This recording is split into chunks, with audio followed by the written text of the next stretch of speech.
ایک بادشاہ کے 3 بیٹے تھے۔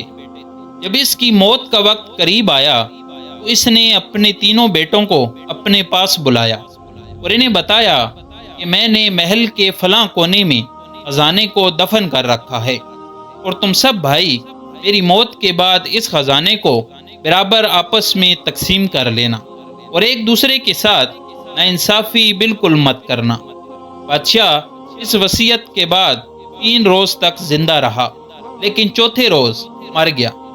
جب شہزادوں نے باپ کی تجہیز و تدفین سے فراغت پائی تو سب اس خزانے کو نکالنے کے لیے بادشاہ کی بتائی ہوئی جگہ پر پہنچ گئے، مگر وہاں انہوں نے ایک بھی جواہر نہ پایا۔ یہ صورتحال دیکھ کر وہ بہت پریشان ہوئے۔ پھر ان میں سے کسی کو بھی خزانہ نہ ملا تو ان بھائیوں نے ایک دوسرے پر الزام لگانا شروع کر دیا کہ اس نے اس خزانے کو چرایا ہے، کیونکہ یہ راز بادشاہ نے ان 3 بھائیوں کو ہی بتایا تھا۔ یہ جھگڑا بعد میں اتنا زیادہ بڑھا کہ بات عدالت اور قاضی تک پہنچ گئی۔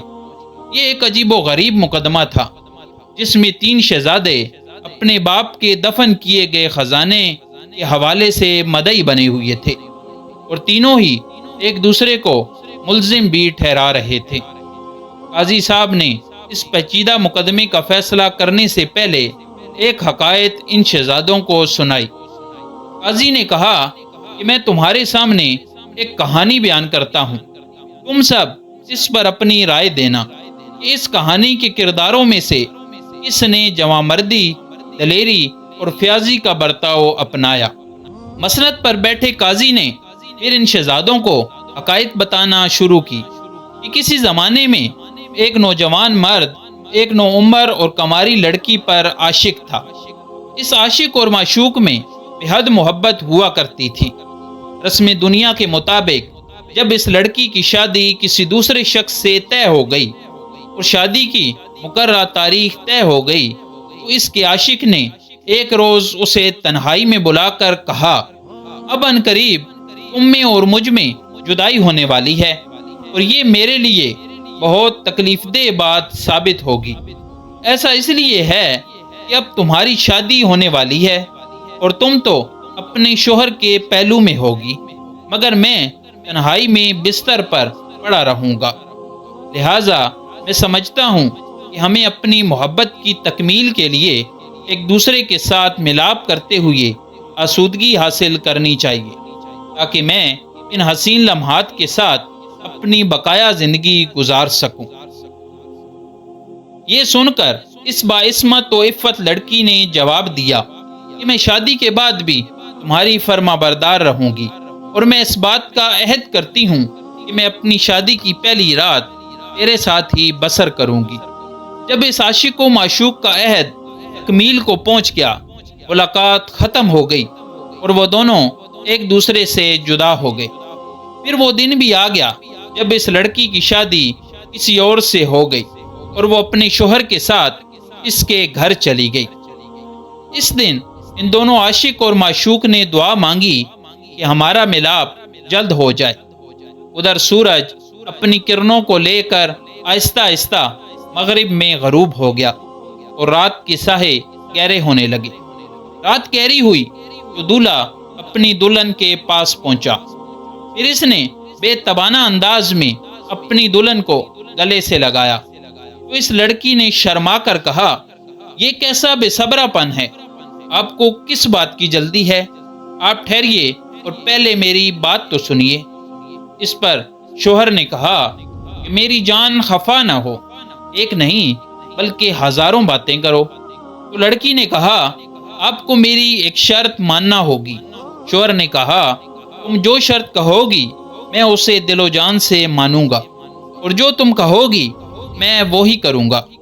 لڑکی نے کہا، پہلے تم قسم اٹھاؤ کہ میری بات مانو گے۔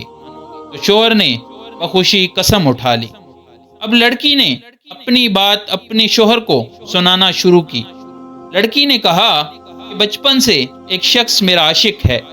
شادی سے کچھ دن پہلے میرا اس سے عہد و اقرار ہو گیا کہ میں اپنی شادی کی پہلی رات اس کے ساتھ گزاروں گی۔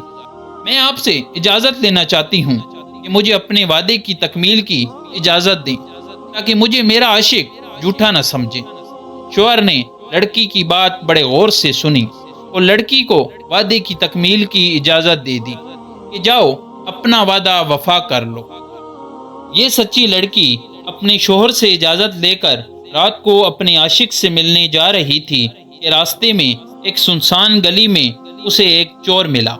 چور نے اس سنسان رات کو ایک نوجوان عورت کو جو زیورات سے لدی ہوئی تھی یوں اکیلے جاتے ہوئے دیکھا تو اس کا دل یوں خوشی کے مارے اچھلنے لگا۔ یوں بیٹھے بٹھائے اسے آسانی کے ساتھ ایک شکار مل گیا ہے جس پر وہ اپنا ہاتھ صاف کر سکتا ہے۔ جب اس چور نے اس لڑکی کے زیورات چرانے کے لیے اس لڑکی کے ساتھ زبردستی کرنے کی کوشش کی تو لڑکی نے کہا، اے بہادر مرد، میں شادی کی پہلی رات اپنے وعدے کی تکمیل کے لیے جا رہی ہوں، لہٰذا مجھے پہلے اس وعدے کو پورا کرانے دو، پھر میں بخوشی تجھے اپنے زیورات دے دوں گی۔ چور کو اس کی صداقت آمیز باتوں پر یقین ہو گیا اور اس نے لڑکی سے پوچھا کیسا وعدہ، جس پر اس لڑکی نے اپنے عاشق اور اپنے شوہر اور شادی کے حوالے سے ساری کہانی سنا دی اور دولہے سے اجازت لینے کا ذکر بھی کیا، جسے سن کر چور چونکا اور حیران ہو کر کہا، ایسی دلیرانہ فیاضی تیرے شوہر میں کہاں سے آئی؟ وہ بہت اعلیٰ ظرف آدمی ہے، لہٰذا میں بھی تجھے جانے دیتا ہوں، بلکہ میں خود تمہیں تمہارے شوہر کے پاس چھوڑ کر بھی آتا ہوں۔ پھر وہ چور اس لڑکی کو لے کر اس کے عاشق کے گھر پہنچا اور اس پاک دامن لڑکی کو چھوا تک نہیں۔ جب وہ لڑکی اپنے عاشق کے پاس پہنچی تو اس نے کہا، لو میں نے اپنا وعدہ پورا کر دیا اور اپنی شادی کی پہلی رات میں تمہارے پاس آ گئی ہوں۔ عاشق بہت خوش ہوا اور اس نے لڑکی کو گلے سے لگا لیا۔ پھر اس نے لڑکی سے سوال کیا کہ سچ سچ بتاؤ تم آج رات میرے گھر تک کیسے پہنچی؟ جب اس نے ساری حقیقت اور چور کے ملنے اور یہاں تک پہنچنے کی کہانی سنائی تو بے اختیار اس عاشق کی زبان سے نکلا کہ آفرین اس چور پر جس نے ایسا کیا، اور مرحبا میرے شوہر پر جس نے اجازت دی کہ جا تو اپنا جہیز عہد بھی پورا کر۔ لہٰذا میری غیرت بھی یہی تقاضا کرتی ہے کہ میں بھی ایسا ہی اعلیٰ عمل کروں۔ یہ کہہ کر وہ عاشق اس لڑکی کے قدموں میں گر پڑا اور روتے ہوئے اسے کہا، آج سے تم میری منہ بولی بہن ہو اور میں تیرا بھائی ہوں، اور تم اپنے شوہر کے پاس واپس جاؤ۔